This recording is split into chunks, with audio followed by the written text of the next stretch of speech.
September is one of the busiest and most magical months in the garden. If you want your food forest and your garden thriving all the way through fall and until next spring, don't miss these tasks. I'm also going to share what not to do this month. It could save your fruit trees.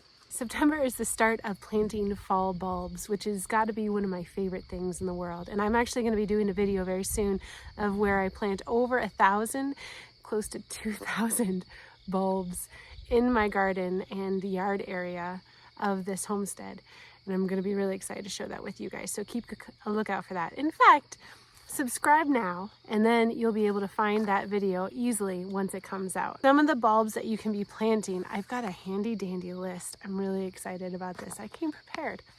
So we've got peonies for sure. And in fact, now is also the time that you're going to want to start dividing some of these bulbs that you have, planted bulbs that have been growing for a few years. Peonies are one of those. So peonies do not necessarily have to be divided. They can do fine without being divided. Some plants need to be divided, like irises, but peonies will be fine. But if you want free peonies and they've been growing for 3 or 4 years, now is definitely the time to do it. And then you can plant them out and you'll be able to have more peony bushes around your yard, which is, I mean, every gardener loves free plants, right? Okay, irises. Make sure when you are putting the irises in the ground too and you're planting them that you do not mulch them.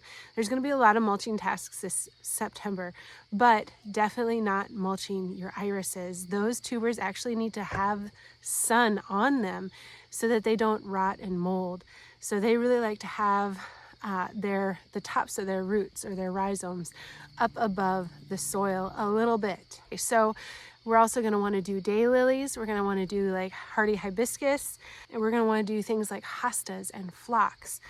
So exciting, because a lot of these things you think, oh, we're just going to see them in the spring, but no, a lot of these things that you can plant right now for an amazing garden next year are going to be things that bloom in the fall next year as well. So you're going to have a full year of beautiful flowers if you really do your due diligence this September and October and get these things in the ground now. So phlox, echinacea, rudbeckia, which is like the black-eyed Susan, right? We've got Shasta daisies, right? I've got, this list is wonderful. Coreopsis, sedum, things like autumn joy and stonecrop. Those are really good ones to get in there. Astilbe, I've always pronounced that wrong. Maybe I'm doing it right this time, but I can't tell. Sometimes I think I'm doing it right, and so I say it confidently and then it's wrong. Sometimes I think I'm gonna say it wrong, and so I switch it to the other one and then it ends up being wrong too. I don't know. Anyway, Astilbe. We've got bee balm, yarrow, catmint, gaillardia, all of those. And all of these that I just mentioned, they can be divided in the fall as well, okay? So whatever you have of these that are already growing, find them, dig them up, divide them, and then spread them out a little bit more so that they can divide and grow, and you can end up with more free plants around your property. Other things that you could possibly divide, things like edible plants, are rhubarb. We've got chives, garlic chives, things like that. The walking onions, right? And then asparagus crowns. So asparagus, after it's been growing for quite a while, it can kind of get bushy and a little bit overgrown. And it's fine to dig those up and divide them and then spread them out a little bit more so that they can get bigger and give you more of a crop the next year's coming. Okay, there's also herbs that you can dig up and divide. Did you know that herbs love to be divided? At least these do, okay? So we've got things like mint and oregano and thyme. We've got lemon balm and lovage are also things that you can take dividings from. Dig them up, plant them. September is a great time to do this digging and dividing because you've got enough time before your first frost date, right? For your roots to kind of find a home again and get comfortable. Okay, now is a great time also to take cuttings of herbs, and different perennials, okay? So this is a great time to go out and find those plants that you've wanted to take cuttings of and put those up in pots, and then set them up to grow in a sunny spot, either outside or in a warm sunny window in your house, depending on what kind of herb or perennial that you're cutting from. Now is another good time that you're going to really want to start sowing those winter crops. And so things like kale and spinach, radishes, things that can stand some cold but also grow really quickly, unless you've got row covers. If you've got row covers, that's going to definitely extend your season a lot, so that will expand the things that you can grow.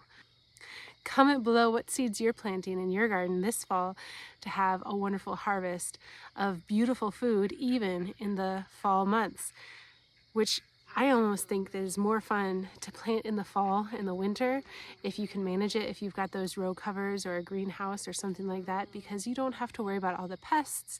You don't have to worry about all the weeds. You also definitely don't have to worry so much about sweating so much in the garden like you do in the summer. So it's almost easier to plant in the winter and in the fall if you have the resources. Fall is also when all those beautiful flowers and plants that you planted over the summer are starting to die down a little bit, and they're producing seeds. Find the flowers and the plants that you just absolutely loved this year and that did well, and get seeds from them so that you can plant them in your winter seed sowing projects or in your early spring seed trays. Because if you can grab seeds from your property, things that have grown and done well already in the last season, these are plants that did well with your soil, and so they're making seeds that are going to do well with your soil, with your climate, with your whole environment that you've got going on. These are the ones that are going to thrive the most. They're going to do better than any seed packets that you can get from the store. Okay, baby girl woke up, so now I'm going to be doing the rest of this with her strapped to me. Fall is also the time that you want to do all your last harvesting. So things like pumpkins, apples, pears, your winter squash, your big thick roots that you're planting like parsnips, things like that.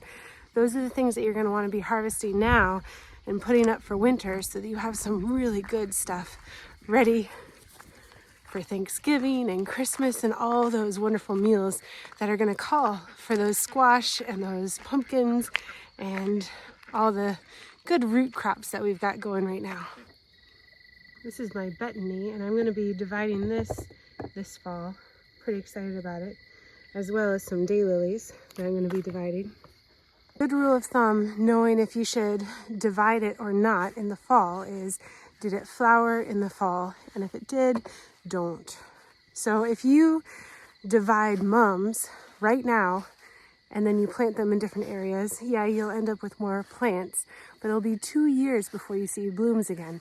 If you wait until the spring, you'll be able to see blooms that fall of all the plants that you divided.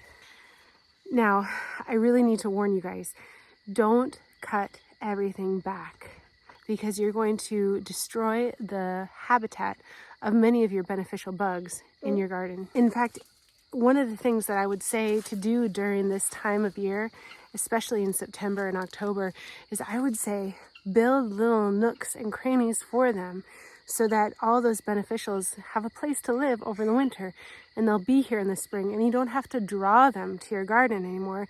It's already their home. So my gardens, you want to see real life right now, I will show you what my annual vegetable garden looks like right now. And I'm going to tell you, I'm not going to touch it. I'm not going to do a thing.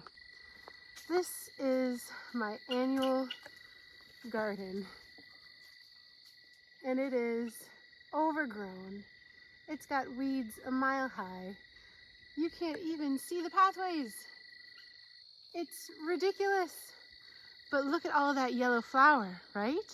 That's evening primrose. Evening primrose is incredibly important to have and leave up so that when it goes to seed, you have food for especially the goldfinches. They love to eat evening primrose seeds, and it's one of their main dietary nutritious things that they eat during the winter. And so having that huge amount of evening primrose even though it may drive myself nuts a little bit and it may drive my mother-in-law nuts a little bit, is so good because it's going to just build habitat for the birds. It's going to give them food so they'll be able to survive the winter. All those grasses, all those weeds that are in there, they are habitat right now to beneficial bugs because I have a lot of them. I've been developing this ecosystem for a long time now. There's a lot of beneficial bugs that have put their eggs in there and are hibernating in there as well. And so it's very important that I leave that alone and I don't clear it all out in preparation of spring, that I let them stay there until the weather warms up again and I can get them and they can hatch or they can emerge from their hibernation, and then I can clear out all of this stuff. By this time of year, things are starting to look pretty gnarly, and it may be really tempting for you to want to fertilize these plants that you love and have taken care of all year long, but now is not the time to do that. Now you can put like a light fertilizer, very, very light, not high in nitrogen at all, around the base of things, just to kind of help the root growth over the winter. But you got to be sparing and you got to be careful. And honestly, I would just say put some compost down underneath your mulch, because mulching is the next thing that you're going to definitely want to do this September. This is when you're going to want to sow your cover crops as well. Sorry, I'm rocking the baby.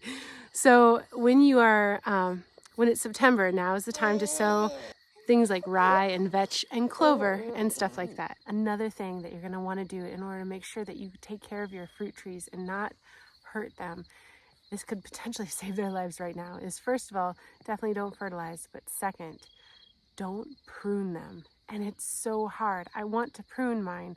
Let me show you what my food forest looks like right now. So this is my food forest, and you can see right here is my dwarf nectarine tree, which is honestly the tallest tree in my entire food forest, which is ridiculous to me. I have a mulberry over here. You can see my peach, which is back here. There's another mulberry right back here, and they are all extraordinarily tall. And these trees are shading out a lot of my garden, and I know that I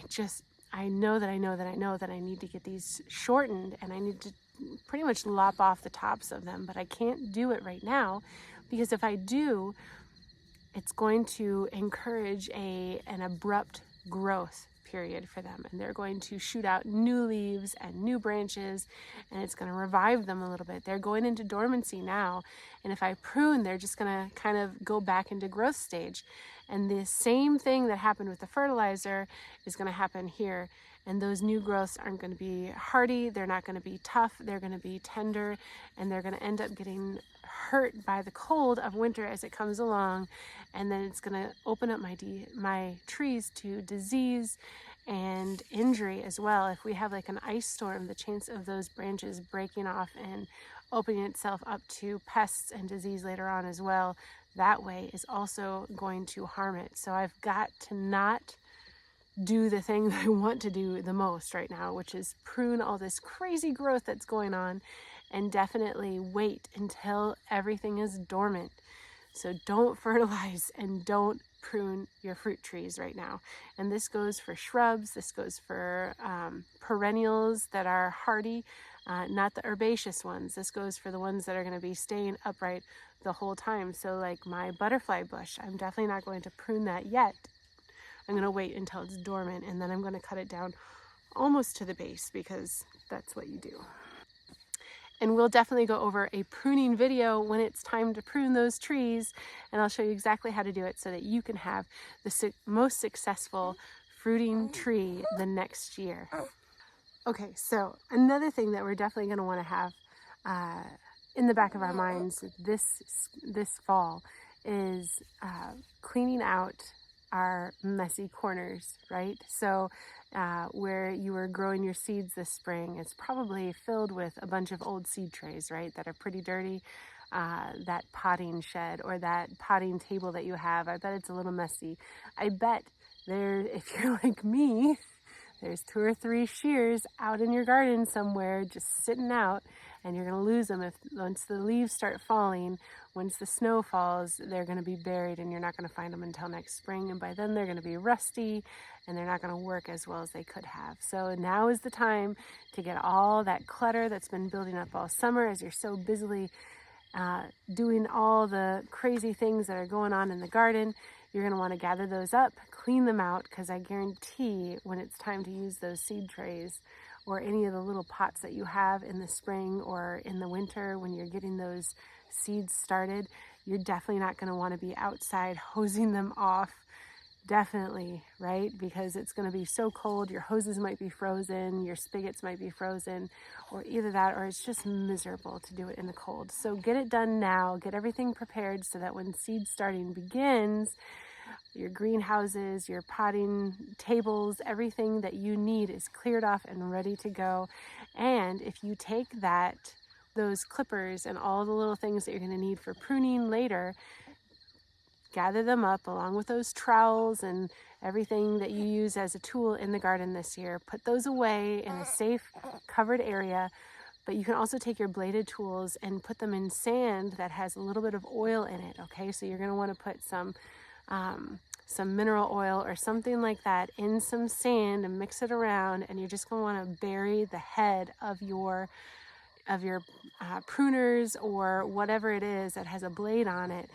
Stick it in there, and it's going to keep it nice and clean and sharp without rust for the rest of the year. Make sure if you're not using your hoses anymore, you're draining out all the water. This is something we forgot to do one year, and that was not fun.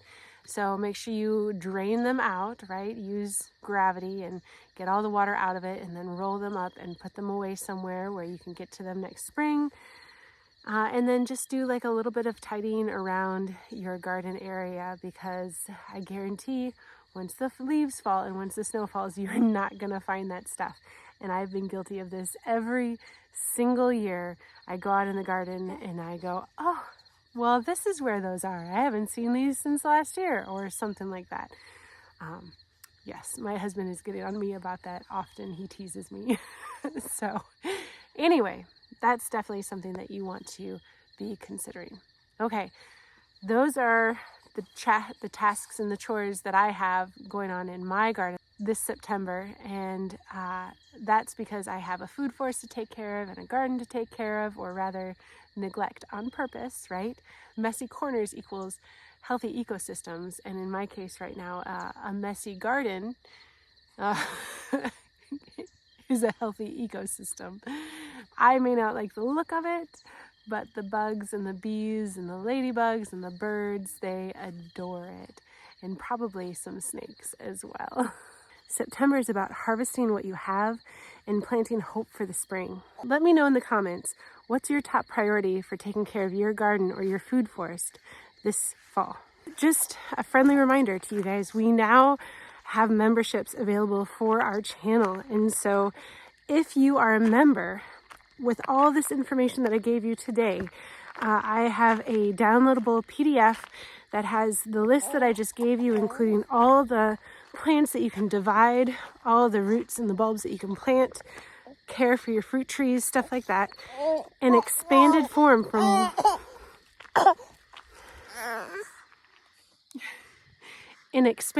from what I gave you today on this video. So even more information plus a bonus if you're a member.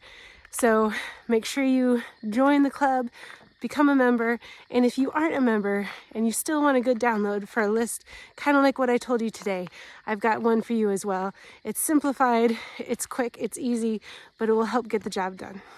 Well, that's it for today, guys. I hope you have a wonderful evening and stay blessed.